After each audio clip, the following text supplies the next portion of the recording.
ఆదికాండము 3వ అధ్యాయం 15వ వచనం చాలా ప్రాముఖ్యమైనటువంటిది. యేసుక్రీస్తు ఈ భూమి మీదకి ఎందుకు రావాల్సి వస్తుంది, యేసు ప్రభు ఈ భూమి మీద ఎందుకు పుట్టాల్సి వస్తుంది?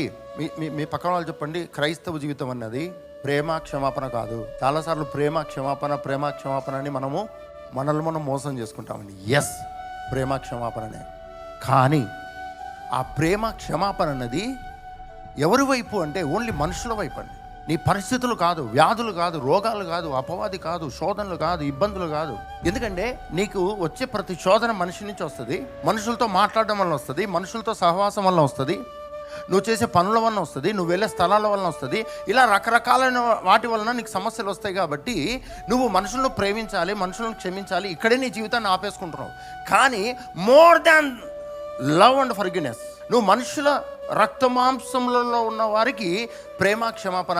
కానీ ఒక్క చోట మాత్రము, ఒక విషయంలో మాత్రము అన్కాంప్రమైజ్గా నువ్వు ఒక పోరాటాన్ని రైజ్ చేయాల్సిన వ్యక్తివి, విరోధాన్ని రైజ్ చేయాల్సిన వ్యక్తివి, నీవు అధికారాన్ని వాడాల్సిన వ్యక్తివి, శక్తి సామర్థ్యాలను వాడాల్సిన వ్యక్తివి.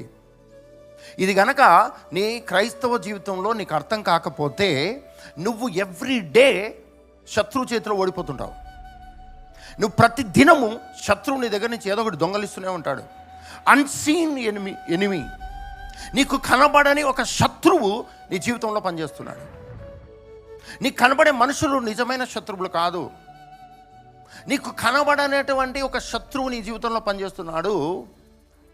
నీ క్రైస్తవ జీవితంలో నీకు కనబడే శత్రువు ఉన్నాడు, వాడిని నువ్వు డీల్ చేయాలి.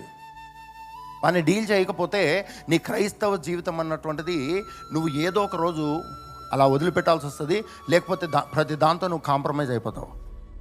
ఇంకా పోన్లే, దేవుని చిత్తంలే, దేవుని ఉద్దేశం ఎట్లా ఉంది, ఇంకా ఇలా అనుకున్నాడు దేవుడు, ఏం చేద్దాంలే అని ప్రతి దాంట్లో నువ్వు పోగొట్టుకుంటూ, బలహీనం అవుతూ, ఇబ్బంది పడుతూ, నలిగిపోతూ, ఇతరులకు నువ్వు యేసుక్రీస్తు గురించి చెప్తావు, నువ్వు దెబ్బతింటూ ఉంటావు.